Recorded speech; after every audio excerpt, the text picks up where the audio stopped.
So, without further ado, I think we'd like to start hearing about this rather fabulous engineer that we have to speak to us today. Daniel Lambert is he leads Arup's water business in Australasia.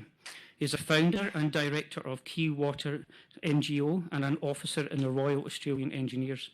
He is passionate about developing water and sanitation solutions for communities which deliver positive social, environmental and economic outcomes. Recognised through numerous awards and as an industry leader, Daniel's contribution to engineering and the water sector has been profound. He has delivered industry-leading projects, provided leadership through key industry roles, locally and internationally, has mentored and supported the development of water professionals and actively promoted the industry in the media, through schools and universities. Daniel was a very worthy winner of Professional Engineer of the Year, Sydney Division in 2020. So without further ado, I would like you all to welcome Daniel to the stage in the customary fashion.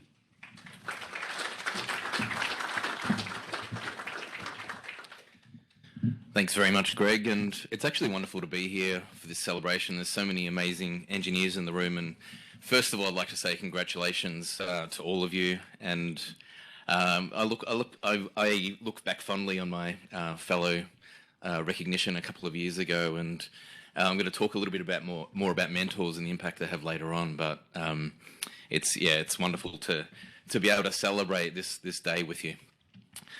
So before I get started, I really wanted to share with you today a little bit about my journey as an engineer. I'm a civil engineer by background, grew up in Melbourne, and then had the privilege of working in about 25 countries over a number of years, doing a range of different projects.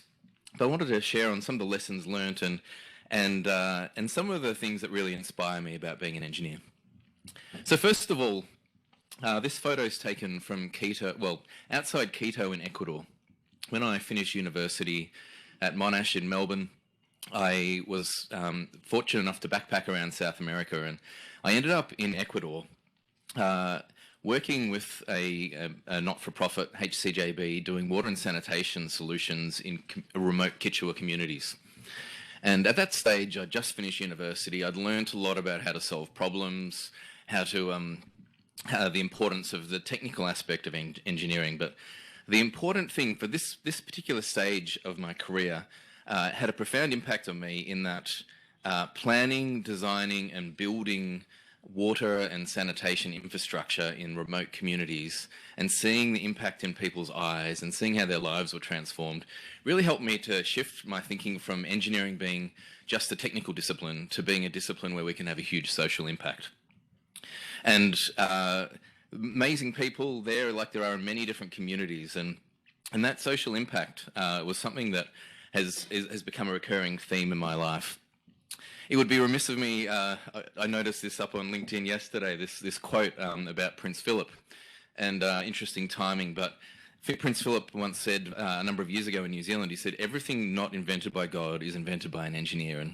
And as engineers, we have an amazing opportunity to create new things, to solve problems. And I would suggest we have a greater opportunity to do that than any other profession, particularly on scale, when we're talking about social impact or environmental impact. And Prince Philip, obviously in the military, when I was at university, I did officer training through the Defence Force and RMC, and then became an officer in the Royal Australian Engineers. And that, once again, that really complemented that academic side and that theoretical side of engineering into what does it look like in the practical. And in the top right-hand corner here, you can see an area where we're building homes and roads and water supply and services in Aboriginal communities in Borroloola in far north Northern Territory. And we spent a lot of time working in these different communities and once again building relationships with people, seeing what their local context was and how we could help. And down the bottom on the right here was the Victorian bushfires, and I was the officer in charge of the Army's response and engaging with lots of other different agencies around how do we respond to the bushfires, how do we coordinate, how do we protect people's homes, but also how do we protect key assets. And one of the things that we were protecting was the water supply catchments around Victoria, because when the fires get into them and the ash gets in there, the water supply gets contaminated and there's huge impact. So as an engineer, I started to see this opportunity for us to do something much broader than just solving technical problems, and do something which was actually really influential in people's lives and people's communities. So I have spent a long time in the army and had a lot of those different opportunities. But when I finished university and came back from South America, the first job I had was with Melbourne Water. And I'd been on this journey from understanding the technical to valuing the social. And the first job I had with Melbourne Water was working on the desilting of Armstrong Creek Weir Dam, which is up near Warburton, for those who know the area. Beautiful part of the world. I had the joy of driving up into the catchments every day and managing this desilting process, managing the environmental impact.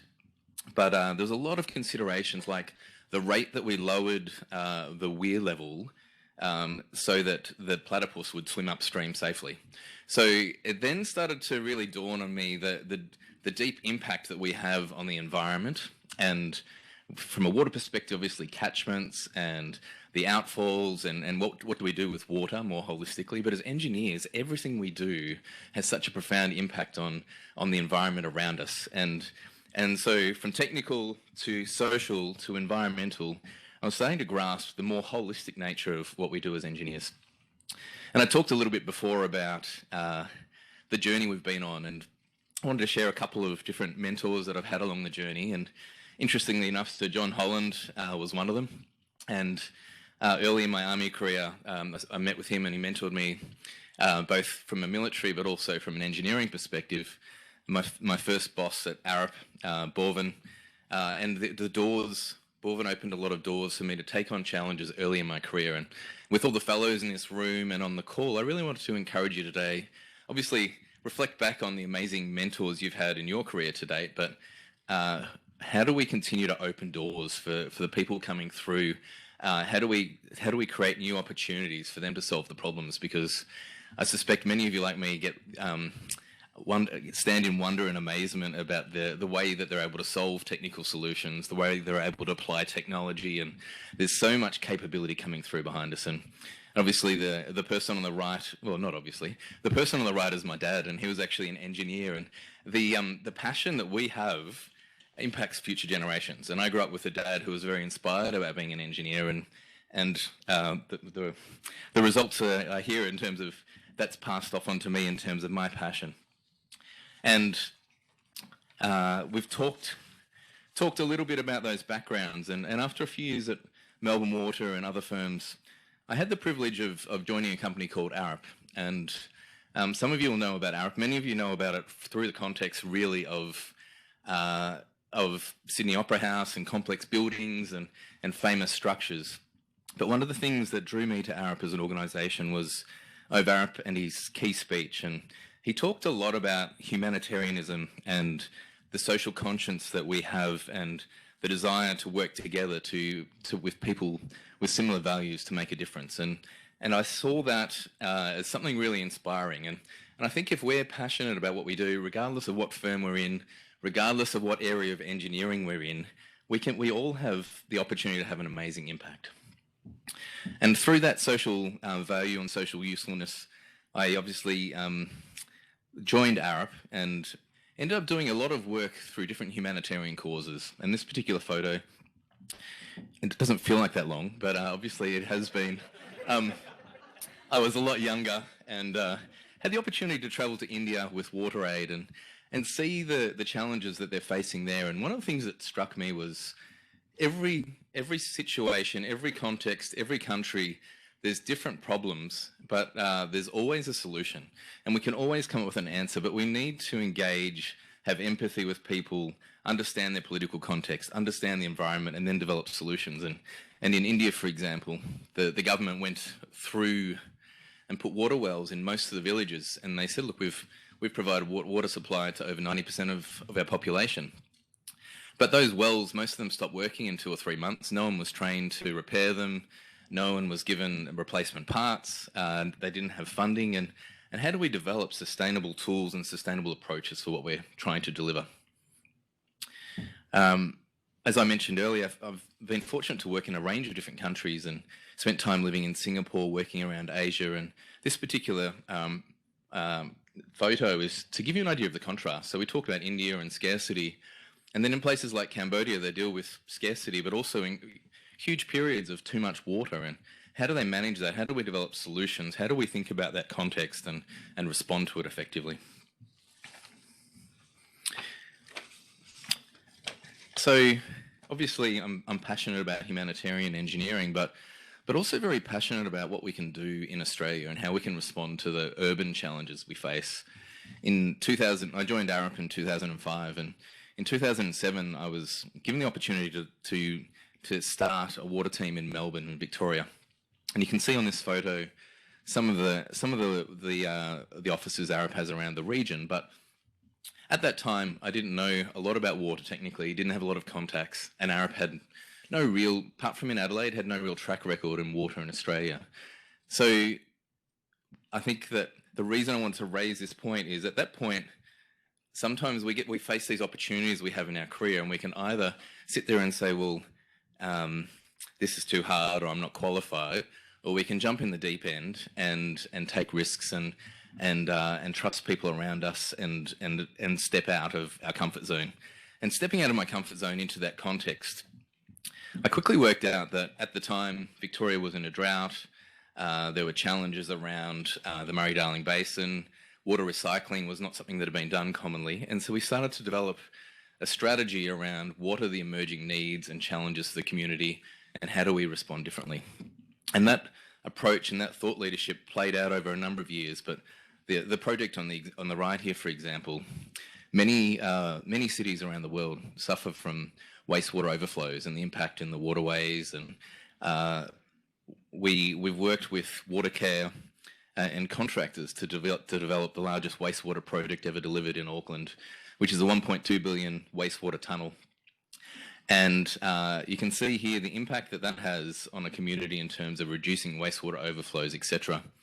But also from a strategic level, looking at water reform. And Australia is an interesting nation in that every state has different regulation and different ways of doing things. And how do we actually look at learning from one another, learning from the UK, learning from different journeys and providing leadership in that space. And I continue on. I've talked about the journey from the technical to the social to the environmental. And the other lesson that I've been learning over the years is obviously the economic impact that we have. And the project in the top left-hand corner here, that is a glass lift for the MCG sewer mining scheme. So Melbourne Cricket Ground, during the drought, we identified with the client the challenge they had of keeping all the 120-year-old trees in the parklands around the MCG watered, how they kept their grass in the stadium watered, so that they could, obviously the Melbourne Cricket Club could stay financially viable, but also so they could provide amenity for people during a time of hardship. And the challenge we faced was that particular site, the parkland is heritage listed. So we developed the first underground wastewater recycling treatment plant in Australia, and these glass lifts are the only thing you can really see above ground, but that became a real forerunner for that type of thinking around the world. Arup then looked at that lesson learnt and applied it to the London Olympics. So the ideas we develop can then be brought more broadly. The Victorian desalination plant, and some of you is in the top right-hand corner here, and we worked as the banker's engineer on that, understanding the risks, and I'm talking about the economic side of engineering, the risks to program, the risks to CapEx, the risks to OpEx, but also the environmental impacts. Now at the time, and for many years afterwards, the Victorian desalination plant was an asset which was much maligned. It's interesting that in the last couple of years, it's obviously been highly needed, and I read an article in the paper today talking about how they now need a bigger plant in Victoria. So some of the things that we do, the public might at the time not necessarily see the need for or think about them as the best option, but we need to look at security and resilience for the communities that we serve. The bottom left-hand corner here, from Victoria to Karachi in Pakistan. I don't know if any of you have been to Pakistan before, but we Pakistan has the highest density of cows just outside of the city in the world. There were 300,000 cows in 3 acres to give you, in 3,000 acres, sorry, to give you an idea. And they had a huge environmental problem around the wastewater discharges into the ocean and the impact that that was having.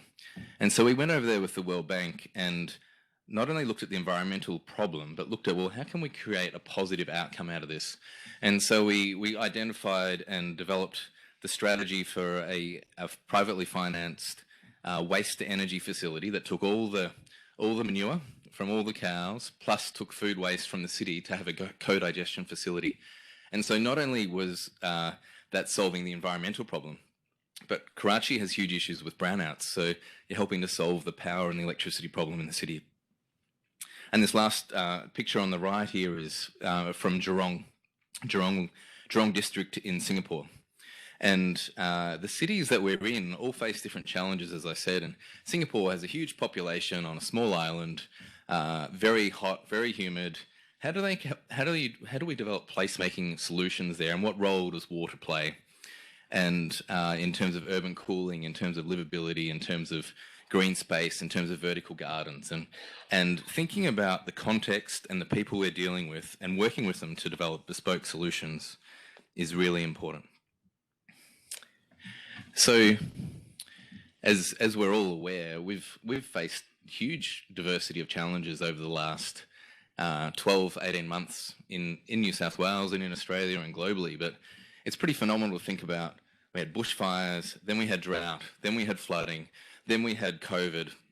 So all these different extremes that we're facing, how do we as engineers provide leadership in that space? How do we as engineers respond to the rapidly changing environment we're in? And we can't do it if we keep doing things the way we've always done them. We need to think about the context, think about the environment, think about the challenges, and then develop plans around it. And for one of the tools that we use and that many of you will use is looking at the SDGs as a roadmap and using them as a tool to help understand and think in a holistic way about the challenges faced in Australia and the challenges faced globally. And obviously, my passion being water, SDG 6 is front and center in my mind, but there is a real need for all of these different ones, and each of them interrelates. And one of the things that we think a lot about is what's that holistic approach? What's the holistic approach to solving water challenges? What's the holistic approach to solving challenges around cities with circular economy type thinking? And how do we bring that thinking together and solve those real challenges that we're facing? And when we talk about the SDGs and the why, I mean, urbanization, there's many predictions that over 75% of the population globally will live in cities by 2050. But there's also predictions around by 2030, global population being over 8 billion, increase in water demand by 30%, increase in food demand by 50%, increase in energy by 40%. But the reason I wanted to show you this diagram was we need to think about the fact that they're all interrelated, and the solutions that we develop shouldn't be in isolation. So I'm not just a water engineer dealing with water problems by myself, and we've got energy experts dealing with problems over here, and food and agriculture experts and other specialists. But how do we actually come together to solve these problems at a city scale, at a nation scale, and at a regional scale? I thought I'd better pop in an Albert Einstein quote, but it is interesting that even Albert Einstein recognised that the role that engineers play as opposed to scientists. And scientists investigate that which already is. Engineers create that which never has been. And never has there been a more important time for us to be doing that in terms of those challenges I talked about before, in terms of that ongoing risk of urbanisation. We need to be thinking about ways to resolve those issues. And as an engineer, as someone who's working in a consulting environment, one of the ways I think that we should be responding to this challenge is providing leadership into the industry, but providing leadership to our staff and our organisations, and providing leadership to government. And you can see the slide I talked about before about some of the mentors I've had in my life and the impact they've had. But for me, the question I'm trying to ask myself is, am I having the same level of impact? Am I asking the right questions? Am I challenging? Am I providing opportunities? And I think that that's something that that we all need to be continuing to ask ourselves. And you can see, but I think also inspiring others is by taking those steps out of our comfort zone into new areas. And you can see some of the examples here. So the photo on the left is from Pakistan, and we've been doing a lot of water projects over there, and they've got some huge challenges around water supply in that nation. But many Western countries find it really hard to go into Pakistan, and getting funding in there is very hard because of the political situation. But does that mean we should ignore them, or does that mean we should think of different ways around it? On the right here, running workshops in Vanuatu, empowering local communities, and on the bottom right, the National Water Policy Summit. And one of the things we've seen a shift in as we talk about the drivers and changes in the water sector, but also many others in engineering, is how do we move what we do from out of sight, out of mind into a place where we're really understanding our customers, not just our clients, but our customers. And the National Water Policy Summit was the first. We did some work with the Australian Water Association. It was the first national survey of customers about what did they actually think about recycled water? What did they think about the drought? What did they think about how the water industry was performing? And sometimes we can ask ourselves and pat ourselves on the back, and there's nothing wrong with patting yourself on the back every now and again, but we also need to actually talk to our clients, talk to our customers, and understand and engage with them so that we go on the journey together. And as we talk about leadership and the role that we play, there's so many emerging trends in our sector, both in all areas of engineering. But we have an opportunity to keep delivering business as usual, or we have an opportunity to keep trying to think differently. And these are a few of the examples of areas where we've been trying to challenge the status quo and move things forward. In the top left-hand corner is a diagram which is from an automation strategy we did for Southeast Water for all their treatment plants. And they're looking at how to drive more efficiency in wastewater treatment, how to drive more efficiency in the operations, and how to use automation. What might that look like in 20 years? The middle here, we did the white paper for the Water Services Association of Australia, and basically we helped forge an agreement with most of the water utilities in Australia to sign up to the Global Compact around responding to the SDGs. The top right-hand corner, the New Zealand Water Consumer Survey. The reason I've put that here is we were the forerunners for doing that work in Australia, but the ideas and the approaches we take, we can then share elsewhere. And we then developed the first national water survey for New Zealand, and gave a lot of profile to there. But it's really about great engineers and the ideas that they take, and how do we share them globally? And there's a real opportunity for us to share. Digital economy. The reason I put this photo here, this is two of our young water professionals at Arup who have been. I would say these aren't the only awards they've won. They've won a plethora of awards, but the reason I put them here is we need to continue to push the boundaries in engineering around diversity. And there's so many phenomenal engineers and other professionals coming through. But how do we champion that? How do we foster that? How do we mentor that? How do we encourage it so that they add so much value to what we do? WaterAid, the partnerships that we have and the relationships that we have are really key to making a difference. And we provide the engineering consultants with the NGOs like WaterAid can provide really complementary skills to help support DFAT and work around the world. So this journey was one of understanding social, environmental, economic, and technical, but it was also one of not just working in developing countries or working in thought leadership, but it was really how do we help impact cities at scale. And this particular diagram here is a very brief synopsis of the journey we went on with Sydney Water. In 2015, we went and had a coffee with their managing director, and said, "What's your biggest challenge that you face?" And he was quite refreshed by that. Someone actually coming in and asking him, and he said, "Look, we're hamstrung by a 5-year water cycle, and we're hamstrung by the political cycle in terms of all of our focus is on short-term decision making." And so he said, "Well, what are cities going to look like in 20 years' time? What are they going to look like in the future, and how do we respond to that?" So we went away, developed a back brief, co-funded a small piece of work with them to look at scenario planning for cities. And we ended up running workshops, looking at different futures, drawing on some of our global expertise. But the thing that really surprised us was, obviously, it had a really positive impact in Sydney Water. But before we knew it, we were receiving phone calls from other water utilities all around the globe saying, "How did you do this piece? We've got the same problem. We've got the same challenge. We need to think in the long term. We need to understand what the future looks like."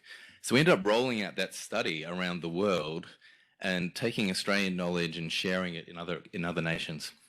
Fast forward 3 years, Sydney Water put out a 10-year, first of a kind 10-year planning partnership. And that partnership was one which Arup bid with Oricon for. But we came in fresh into Sydney Water, apart from a couple of high-level advisory pieces, off the back of the reputation we built in thought leadership. Now, this is the executive summary we had in our proposal. So we're talking about a $300 million consulting proposal, so the biggest water consultancy contract in water ever let. And this was our executive summary. It had videos in it. But basically, we wanted to try and bring something different to the client. We wanted to say, well, this is a fun piece, saying, well, in 10 years' time after this partnership, what would Sydney Water look like? And we had, it's interesting, Prince Harry's role's changed a little bit since then, but we had Prince Harry giving an award.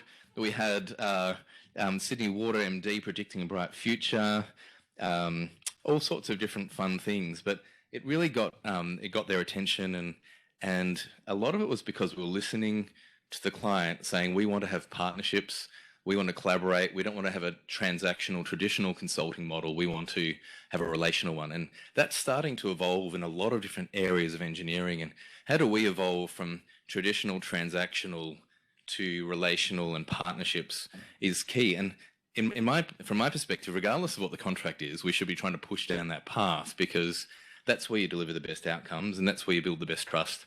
And so we then worked with Sydney Water, and I talked about challenges facing industry, zero carbon outcomes, circular economy, resilience, lots of innovative ideas, which we're then sharing with clients around Australia and globally, because we're creating new things together through this partnership. This is bringing in digital thinking into Sydney Water, and what does it look like having drone imagery and satellites to assess the health of waterways. And this particular piece we did with IBM and UTS won a breakthrough award recently, and we're continuing to implement that into projects with Sydney Water. This is a great example here of looking at assets and thinking differently. So this is this is an existing pipeline that Sydney Water has. Some of our team approached them and said, well, how about we open that up, turn it into an open waterway, green it, open it to the public. So off our own bat, rather than through a traditional procurement, just came and had that conversation. It ended up winning a minister's award, but it was that idea of really just challenging the status quo. And so from starting businesses in Melbourne, and then I spent some time in Singapore building a water business, and then I moved to Sydney to lead the Australasia water business. We won this big contract, and we moved from having a team of about one or two to having a team of, including us and Oricon, at Sydney Water alone, there's over 700 staff. So working on developing change and doing things differently and developing integrated planning. And it's been a really amazing journey to be part of and to support. So finally, I wanted to quickly touch on the global challenge. And yes, as engineers, we're solving the challenges in Sydney and around Australia, but obviously we do face a big global challenge. And for me, working with Arup, we've had an opportunity to really invest, particularly in SDG 6 and 7. And over the last 5 years, we've invested over $10 million in in responding to those challenges and trying to develop partnerships that are scalable. This particular project that we worked on is in Vanuatu, and rather than go in and build toilets or water supply, we worked with the partner Live and Learn and with the local community to really, and the Ministry of Health over there, to really understand how do we develop a business model that they can roll out in a local community scale, and then that was self-sustaining and could be then rolled out through the nation. And so community-based sanitation enterprise, building toilets, getting the local community to do it, market it, run the procure the materials, and then sell it into the local households in the villages in a way that was affordable, but also in a way where they started to understand the importance of health and sanitation. And that program not only to date's impacted about 45,000 people, but it's a model that we're now seeing just organically rolling out throughout other parts of Vanuatu. And you can see some of the great young professionals we have receiving an award here for that. So thinking differently. This is one of the things we do. I've talked a bit about some of the community engagement work, but this is a quote that a number of us were asked to share quotes at work a little while ago. And I suppose my journey has been engineering not just being about technical problems, not just being about concrete and steel or making money, but really being about having an opportunity to impact, empower and transform communities and see the difference in their eyes, see the difference in their livelihood, see the joy that we can bring by helping to develop sustainable approaches. So what I wanted to finish with was just that challenge for all of us is how, I'd change this sentence slightly, being in a room of fellows, but how can we continue to impact, empower and transform people's lives and communities? Because everyone in this room is already doing phenomenal things, but how do we continue to press and stretch the boundaries and to expand people's thinking and to raise up the next generation of thinkers beneath us and with us? So thank you.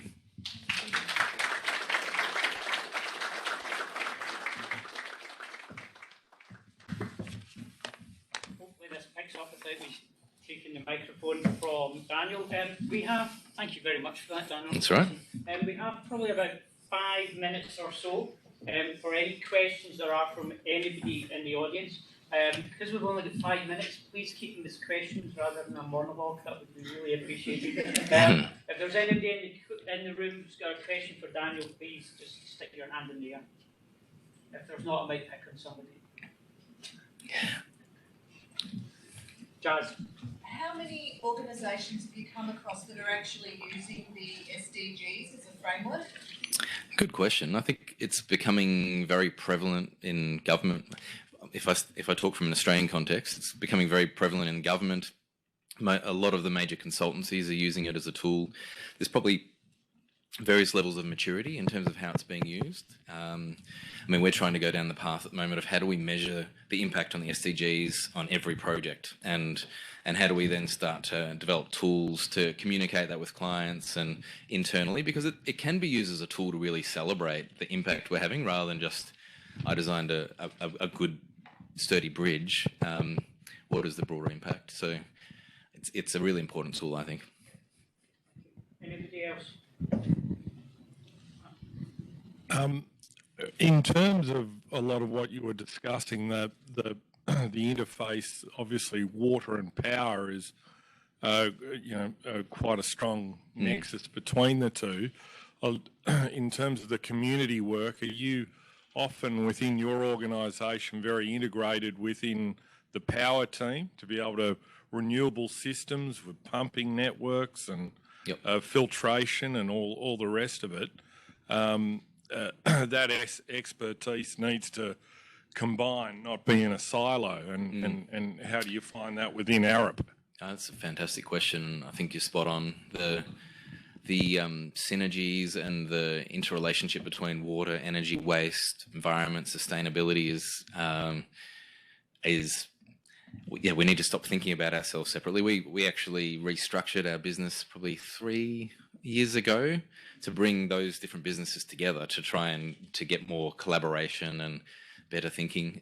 Most of the water utilities now are energy is a huge focus. I mean, Sydney Water uses more than 1% of New South Wales's energy supply. So how do we do it? How do we do it differently? And we need to come together and collaborate to do that. Okay, another question here. Natalia's just bringing a microphone that works.